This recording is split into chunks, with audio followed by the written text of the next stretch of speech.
책에서 이승만 대통령이 당시에 배고인 사건을 겪으면서 다 정리를 해놨습니다.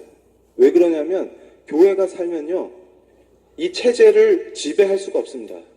왜냐하면 청년들이 희망을 품어요. 교회에 와서 은혜 받으면 식민지 백성이 쪼그라들고 우리는 이렇게 살다 죽어야 돼 이렇게 좌절하는 게 아니라 하나님의 소망을 품고 확 일어나 버리니까 일제가 이걸 두려워합니다. 근데 이 스피릿이 나라를 세우는 원동력이었다는 거죠. 그러니까 무슨 얘기냐면 이 체제를 깨려면 교회부터 깨야 됩니다.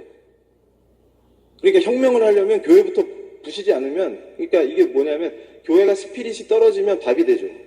스피릿이 떨어져 있을 때 아예 회복이 안 되게 부셔버려야 이 체제 자기들 혁명을 완성할 수 있는 겁니다. 이게 본질입니다. 그러니까 무슨 얘기냐면 교회를 칠 때는 모든 세력이 연합합니다.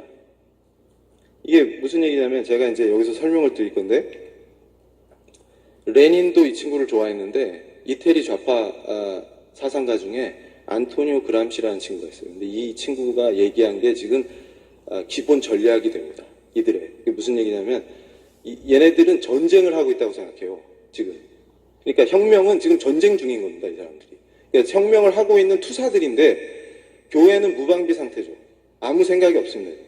근데 이게 뭔 얘기냐면 그람시가 뭐라고 얘기했냐면 진지전, 기동전 이런 얘기를 했어요. 이게 무슨 말이냐면 러시아처럼 농업국가는 기동전으로 확 해가지고 혁명해서 볼셰비키 혁명을 성공시킬 수 있는데 서유럽을 봤더니 얘네들이 전통이 만만치가 않다. 뭐냐면 이게 기독교 전통. 그러니까 자본주의를 하는데 청교도 윤리로 사회가 통합되고 인간이 해서는 안 되는 짓과 해야 될 짓을 하나님 말씀으로 명확히 알고 이렇게 되니까 이 진지가 너무 탄탄해가지고 깰 수가 없는 겁니다. 이해가 되시죠? 그러니까 이걸 뭐라고 부르냐면 진지를 깨야 되니까 진지전이다. 이거 장기 전쟁입니다.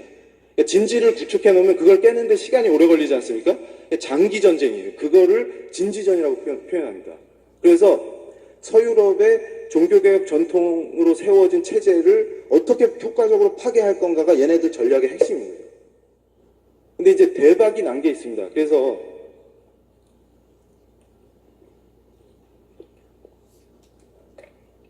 제가 흥분을 하니까 목이 자꾸 타가지고 죄송합니다. 그래서 사실은 김승규 장로님께서 저를 불러가지고 이제는 회심을 했으니 같이 일을 하세요. 이래가지고 저한테 맡긴 게 얘네들의 실체가 뭐냐. 그러니까 나라에서 큰 일을 하실 때 아시죠 다. 그 어떤 문제가 있었는지.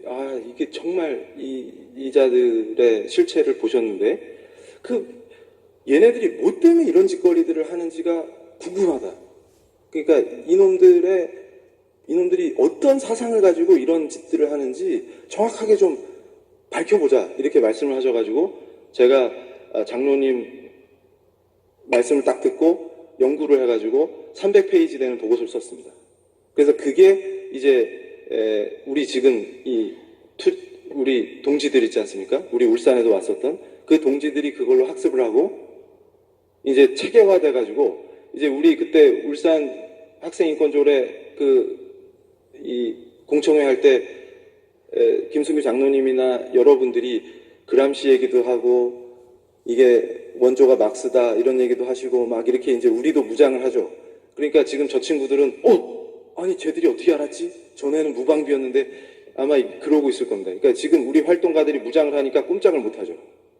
이게 학생인권조례라는 게 제가 아까 말씀드렸던 68혁명의 68 학생선언이 있습니다. 니들 그거 흉내내는 거잖아 하고 탁 치면 어떻게 알았지? 아니 어떻게 알았지? 전에는 교회에서 이걸 몰랐는데 어떻게 알았지? 그러니까 이게 무슨 얘기냐면 지금 우리가 이따가 제가 너무 사랑하는 우리 손덕재 선생님이 말씀을 해주시겠지만 반전이 일어나고 있거든요. 이게 가능한 게 우리와 함께 하시는 분이 전능하신 분이기 때문에 결코 우리를 그냥 버려두지 않습니다.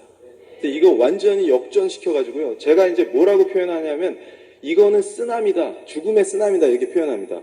그래서 68혁명이 뭔지 제가 정확하게 말씀을 드리면 이겁니다. 얘네들의 모토가 있어요. 혁명의 모토. 그러니까 얘네는 어떻게 하는 거냐면 명확하게 마오쩌둥이 장개석 국민당을 내쫓고 공산정권을 수립하는 이런 방식이 아니고 프랑스면 프랑스, 영국이면 영국, 독일이면 독일 이 체제는 그냥 두고 사람을 뭘로 바꾸냐면 문화로 확 바꿔버리자. 이게 문화혁명입니다. 그러니까 68혁명은 문화혁명이에요. 그러니까 이게 더 악랄한 것이 뭐냐면 청년들의 그러니까 사단이 말을 이렇게 생각을 넣어주죠. 이런 것처럼 청년들의 생각에 그걸 딱 주입을 하면 얘가 완전 변신합니다. 이게 무슨 말이냐면 이 젠더라는 게 인간의 성이 날 때부터 정해지는 게 아니고 생물학적으로 태어나 보니까 여자로 키워지고 남자로 키워지더라. 그러니까 남자애한테는 자동차 사주고 여자애한테는 인형 사주고 이렇게 해서 결국 키워지더라. 그러니까 핵심은 뭐냐면 여성이라고 하는 그 개념을 인간이 만들어냈다는 거예요. 문화적으로. 그래서 이건 애 낳는 도구로 전락시키고 가부장 체제를 유지하도록 핍박해가지고 지배하고 있다. 이런 거죠. 근데 이 만들어진 피어가 여성을 어떻게 해방시킬 거냐? 그랬더니 젠더라고 이름 붙인 그거를 그러니까 지금 굉장히 착각하고 있는 게 주디스 버틀러나 이 젠더 이론의 핵심 철학자들은 젠더조차도 해체해라 이게 핵심입니다. 그러니까 무슨 얘기냐면 인간의 성을 한 50 몇 가지로 열거하는 거는 구분하는 걸 의미 없게 만들겠다 그 얘기입니다. 그러니까 무슨 얘기냐면 하나님이 창조하신 그 창조 질서 자체를 그러니까 제가 보세요. 복음이 인간이라면 다 받아들일 수 있는 진리죠. 그것처럼 이놈들이 뭘 공격하냐면 난 놓고 기억자도 모르는 사람이 봐도 자연이 하나님께서 창조하신 이 세계 질서가 보입니다. 제가 지난 주말에 간증 집회에 강사로 초대돼서 갔다 왔는데 그때 이 생물학 하시는 성대 강 교수님이 청중 중에 계셨는데요. 저한테 장문의 편지를 보내주셨어요. 이메일로. 그게 동물들도 자기가 과학자로서 연구를 해보니까 동물들도 이런 짓을 안 하는데 하물며 인간이 이따위 짓을 하는데 이게 지금 그래서 제가 뭐라고 했냐면 이건 죄의 본질로 가자라고 할 때 하나님께 대적하는 게 제가 처음에 그랬듯이 이게 죄의 본질 아닙니까? 이거를 강화시켜서 난 놓고 기억자도 모르는 자들에게까지 어떤 이데올로기를 주입하느냐면 하나님 같은 거 없고 인간이 모든 걸 만들어내고 구성할 수 있는 거야. 심지어는 네가 태어날 때 정해져서 어쩔 수 없는 이 성이라고 하는 것도 네가 새로 구성하면 돼. 이렇게 가르치는 겁니다. 근데 이 생각이 주입되면요. 이걸 철학적으로 싹 세팅을 합니다. 그러니까 사실은 제가 강조하는 게 목요일에 아마 그 CTS에서 동성애 톡톡 이거에 제가 패널로 나간 이유가 이걸 얘기하려고 나갔던 거거든요. 그러니까 무슨 얘기냐면 이렇게 해서 사람을 획득하는데 그 배경에는 뭐가 있냐면 모든 금지하는 것을 금지하라. 이게 68혁명의 모토거든요. 그럼 이게 무슨 말이냐면 기존에 갖고 있던 권위를 다 해체시켜라 그 말입니다. 그러니까 예를 들면 목사님이 교회에서 설교할 때 목사님 멱살을 잡고 이게 해방이죠. 학교에서 선생님이 말씀하실 때 선생님을 공격하고 여선생님을 성희롱하고 이게 해방이라고 가르치는 거예요. 이게 뭔 얘기냐면 니들을 억압하고 있는 그 도덕 규범이라든지 사회 윤리라든지 이런 모든 것이 다 허상이었고 부르주아들이 지네 지배 체제를 만들기 위해서 팔아. 교회 저놈들이 자본주의 형성되는데 저 종교개혁한 놈들이 저놈들이 만든 거야. 이게 프로테스탄티즘이 자본주의야. 저놈들이 지들이 자본주의 세계를 지배하려고 그걸 만들어가지고 이게 다 허위야, 허위. 원래 하나님이라는 것도 없고 하나님이 우리한테 주셨다는 법 같은 것도 의미가 없는 거고 우리가 만들면 돼. 그리고 원래 도덕, 윤리 이런 거 없는 거야. 이렇게 가르쳐버리는 거야. 근데 여기서 결정적인 역할을 한 게 바로 마오이즘입니다. 그러니까 프랑스 좌파들이 마오이즘을 수입해가지고요. 이걸 여기다 탑재를 하니까 갑자기 폭발력이 생겼어요. 왜냐하면 이게 이데올로기라는 게요. 이론과 사상이 딱 체계를 갖춰야 힘을 발휘합니다. 그러니까 성경 말씀을 읽고 체계화하는 것처럼 얘네들도 그렇게 해버린 거예요. 그래가지고 그걸로 유럽을 확 휩쓸어가지고 68년도에 도쿄대학이 불타잖아요.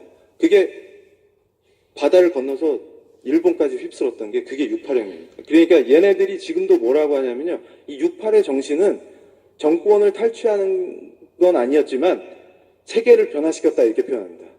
실제로 변화돼요. 왜 그러냐면 68혁명 정신으로 무장을 하면요. 무슨 일이 벌어지냐면 기존에 자기들이 이건 하면 안 돼. 그러니까 인간이 하나님 안 믿는 이교도들조차도 양심이 있기 때문에 인간으로서 차마 이 짓은 못하겠다라고 하는 이 라인을 무너뜨려 버리는 겁니다. 그럼 이제 무슨 일이 벌어지냐면요. 이렇게 돼가지고 젊은이들이 미쳐가지고 파리가 완전히 무법천지가 돼버렸어요. 독일도 마찬가지고. 그러니까 심지어는 이 네오막시스트 교수님이 강의를 하는데 여학생이 교수님이 혁명에 적극적이지 않다고 나와가지고 강의하고 있는 노 교수님, 그 아도르노 교수거든요. 이 사람이 프랑크푸르트 학파 네오막시즘의 핵심 인물입니다. 이 양반을 넥타이를 잡아가지고 강제 키스를 했거든요. 여학생들이 와 좋아하고 얼레리 꼴레리 이러면서 이게 68 정신이에요. 이게. 그러니까 이게 어디서 왔나 보면 중국의 문화혁명이 스승을 죽이는 거 아닙니까? 홍위병들이. 이해되세요? 지금 상황이? 이걸 여기다 탑재해버린 거예요. 거기다 뭐가 있냐면 음란하고 퇴폐한 문화 중에 히피 문화가 애들이 캠프를 열어가지고 같이 모이면 여기서 집단 섹스를 벌이고 마약을 먹고 이런 애들입니다. 그래서 지금 보면은 이 68 정신의 히피 애들은 자기가 부모인데 초등학생 자기 자녀가 자기 집에 데려와서 부모가 있는데 지방에서 성관계 하는 걸 용인하는 인간들입니다. 그 정신으로 세계를 바꾸자 했는데 그 자들이 성장해가지고 그때 그 젊은이들이 성장해가지고 유엔을 장악해버립니다. 그래서 지금 인권 패러다임을 얘네들이 바꿔요. 그러니까 이건 정말 목사님들이 아셔야 되는 게 원래 인권 패러다임이라는 게 인간의 존엄성으로부터 인간의 권리를 추론하는 방식인데요. 인간이 왜 존엄하냐고 물으면 답할 길이 없습니다. 그래서 하나님께서 그분의 형상으로 창조했기 때문에 존엄하다 이렇게 가는 거예요. 그러니까 권리가 필요한 거죠. 그리고 거기에 종교개혁을 거치면서 하나님 앞에 모든 인간이 평등하다는 게 이게 합쳐지면서 근대 인권 체계가 만들어졌어요. 이거 매우 훌륭한 체계였죠. 근데 얘네들은 뭐라고 하냐면 이론적으로 설명을 못합니다. 니들이 얘기하는 인권 이론의 이론적 근거가 뭐냐 이렇게 물으면 궁색해요. 그러면서 한다는 얘기가 일단 당연하다고 전제하고 갑시다 이렇게 해요. 그러니까 존엄하지 않으면 권리가 필요 없거든요. 그러니까 이게 무슨 얘기냐면 존엄하게 만들어주신 인간이 존엄하지 않은 짐승만도 못한 존재로 전락시키게 하는 걸 얘들은 인권이라고 부르는 거예요, 지금. 근데 이게 쫙 퍼지면요, 제일 먼저 벌어지는 현상이 교회가 다 죽습니다. 왜냐하면 교회가 지금 스피릿이 떨어져 있어요. 청년들이 떠나고 있습니다. 그때 이 청년들이 이걸 접하면요, 얘들한테는 이게 복음이에요. 왜냐하면 성적 근기가 업된다, 얘들아. 이게 복음이죠. 왜냐하면 이 육신의 죄의 지배를 받는 죄인의 속성에 딱 들어맞는 버전을 주니까 청년들이 이게 복음이네 이러면서 완전 다 미쳐버리는 겁니다. 그러면서 그거를 단지 음란한 걸로만 포장하면은 이게 지식인들한테 소통이 안 돼요. 이걸 기반으로 고도의